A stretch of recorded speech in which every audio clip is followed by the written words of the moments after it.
It sounds to me like we're starting to hear more of that spontaneous applause as the procession draws closer to you, Lisa. Yeah, you just, it's like people are overwhelmed with emotion for short periods of time when they see the casket, when they see the family, and yeah, they just want to show their appreciation. Exactly the sort of things the Prime Minister was saying during that service. A lot of people really appreciated his words and the gratefulness they feel towards Corporal Cirillo today. It was, by most standards, a very short service. But as you mentioned, Lisa, a very poignant service with the Prime Minister making many remarks that we're now looking back on. He said the only values worth living for are those worth dying for, and that in fact is what Corporal Nathan Cirillo did.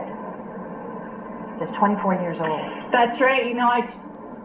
I actually tweeted that line out, Kaz, because it struck me as well. I think, those are the thoughts that are going through people's minds as we stand here, and we all mourn together with that family. Of course, we should mention the crowd is getting sick.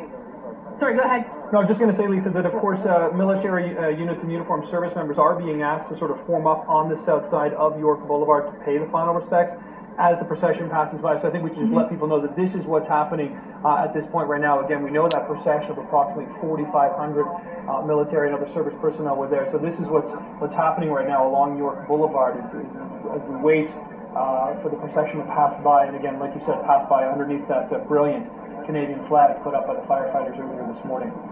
If you were unable to watch the funeral... I had no idea...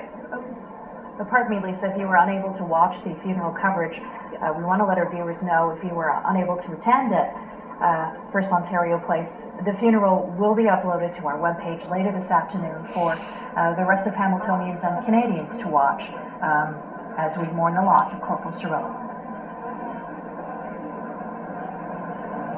I was just going to mention that I was surprised at the diversity of the men and women in uniform who have marched along this parade. I even saw paramedics from British Columbia, paramedics, border guards, forestry services, virtually every, uniformed service I can think of was in that procession walking through the streets of Hamilton today.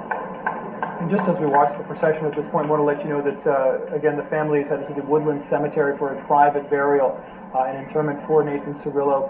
We can show you that area at this point where you can see police are blocking it, as again, this is a private, family-only event, a much smaller occasion, but significantly much more somber and sad, I'm sure, for the family there. As much as the funeral was difficult, I'm sure this will be a difficult afternoon for the family, too.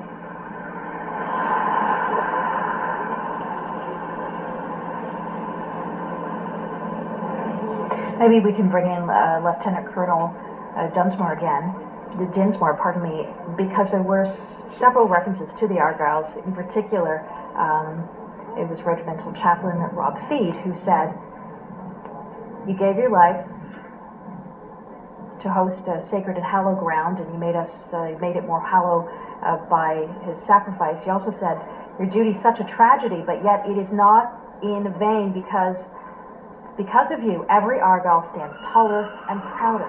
How did that make you feel? Great pride through the whole service, and I certainly feel that myself. I noticed too that the original regimental motto, which is Albain Gubra, which is Scotland forever, was almost superseded, and the Queen was the first one to do this at our presentation of colours in '02, where she changed it, and the Gaelic word for Canada is Canada. And she said, "Canada Gubra," Canada. So Canadian Argylls. We're very much a Canadian regiment. Certainly. And let's pick up on that too, because I think, as civilians, we watch this and we see something, but as military, you perhaps see something that we don't see. What to you was perhaps most significant? Is it just the references to the Argylls throughout? Or what was it to you? Well, very much so. But as I say, this is the job that we do, and our job today was to say goodbye to a fallen soldier, and it was done with great dignity and warmth and love. That it was. Yeah.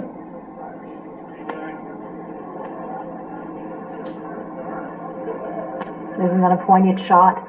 The procession making its way to a private interment, and the red and white flying high, reminding us all of the sacrifices our men and women make.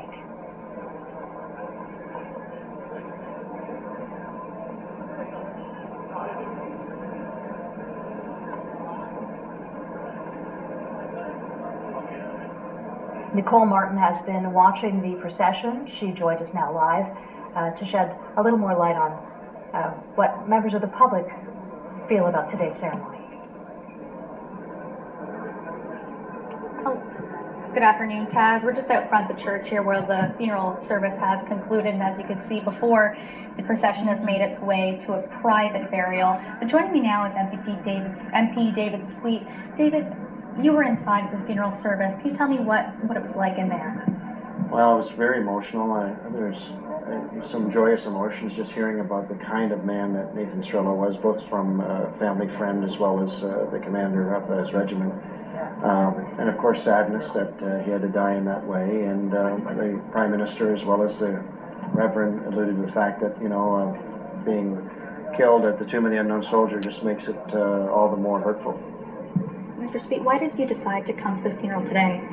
Well, I don't know if it was a decision. I think it was just something that, was automatic. We were there on the Hill when it happened. This is my community. And like I said, my great affinity to the Argylls and what the nature of what happened just needed and had to be here.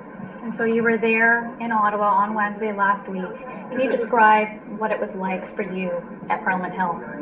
Well, we were just shot at, and of course, it was just a few meters from us, and of course it was very traumatic.